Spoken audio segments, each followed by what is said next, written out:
विनियमित करने, औद्योगिकी विवादों की जांच और निर्धारण और कर्मचारियों की सामाजिक सुरक्षा संबंधी प्रावधान किए गए हैं।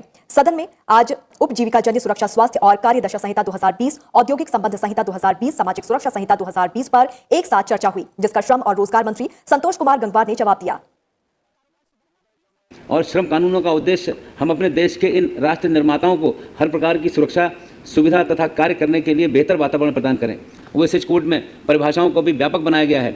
वर्तमान श्रम कानून में प्रवासी मजदूर की परिभाषा में केवल वे ही श्रमिक आते हैं जो कि एक ठेकेदार के माध्यम से एक राज्य से दूसरे राज्य में लाए जाते हैं। ओएसएच कोड में प्रवासी मजदूर की इस परिभाषा को सुदृढ़ एवं व्यापक बनाया गया है। इससे पहले विभिन्न दलों के सांसदों ने विधेयकों पर चर्चा करते हुए अपने विचार और सुझाव रखे। मुझे लगता है कि ये जो ऐतिहासिक कानून है, ऐतिहासिक पदक्षेप है, इसके कारण आगे चल करके हमारा उद्योग सुधरेगा, मजबूत होगा, श्रमिकों का भविष्य सुरक्षित होगा और देश का जो तेजी से तरक्की हो रही, विकास हो रही, वो भी बरकरार रहेगा।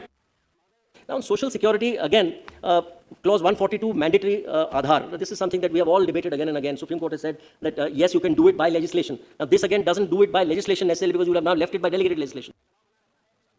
प्रधानमंत्री नरेंद्र मोदी ने आज वीडियो कॉन्फ्रेंसिंग के जरिए आईआईटी गुवाहाटी के 22वें दीक्षांत समारोह को संबोधित किया। इस मौके पर उन्होंने कहा कि लोकल रिसर्च के साथ ग्लोबल टेक्नोलॉजी का भी ध्यान रखना जरूरी है। प्रधानमंत्री ने कहा कि देश का भविष्य कैसा होगा, ये देश के युवाओं की सोच पर निर्भर रहेगा, क्योंकि युवाओं के सपने ही कल के भारत की हकीकत को जमीन देंगे। प्रधानमंत्री नरेंद्र मोदी ने कहा कि देश में शोध संस्कृति को मजबूत करने के लिए राष्ट्रीय शिक्षा नीति में एक नेशनल रिसर्च फाउंडेशन का प्रस्ताव लाया गया है, ताकि देश में इस क्षेत्र में आगे की राह तय की जा सके। राष्ट्रीय शिक्षा नीति में इस बात का खास ध्यान रखा गया है कि शिक्षा और परीक्षा छात्रों पर बोझ न बने, छात्रों को अपनी पसंद के विषय चुनकर पढ़ने की आजादी मिले, इसका खास ध्यान रखा गया है। उन्होंने कहा कि नई शिक्षा नीति में वो सब कुछ है जो देश के युवाओं के भविष्य के लिए जरूरी है। नेशनल एजुकेशन पॉलिसी हमारे 21वीं सदी के आप जैसे युवाओं के लिए ही है। वो युवा जो वर्ल्ड को लीड करेगा, साइंस और टेक्नोलॉजी में भारत को ग्लोबल लीडर बनाएगा। इतना ही नहीं, इस एजुकेशन पॉलिसी में तमाम ऐसी बातें हैं जो आप जैसे छात्रों की विश लिस्ट में सबसे ऊपर थी। प्रधानमंत्री नरेंद्र मोदी ने कहा कि भारत की गुवाहाटी एक्ट ईस्ट पॉलिसी का केंद्र है और यही क्षेत्र दक्षिण पूर्व एशिया से भारत के संबंध का प्रवेश द्वार भी है।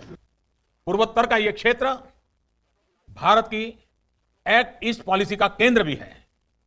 यही क्षेत्र साउथ ईस्ट एशिया से भारत के संपर्क और संबंधों का गेटवे भी है। इन देशों से भारत के संबंधों का मुख्य आधार कल्चर, कॉमर्स, कनेक्टिविटी और कैपेसिटी रहा है।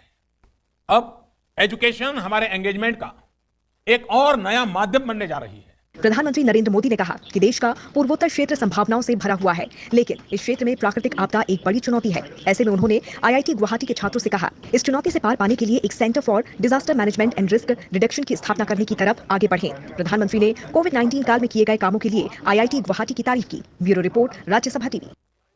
प्रधानमंत्री नरेंद्र मोदी बुधवार को महाराष्ट्र और उत्तर प्रदेश सहित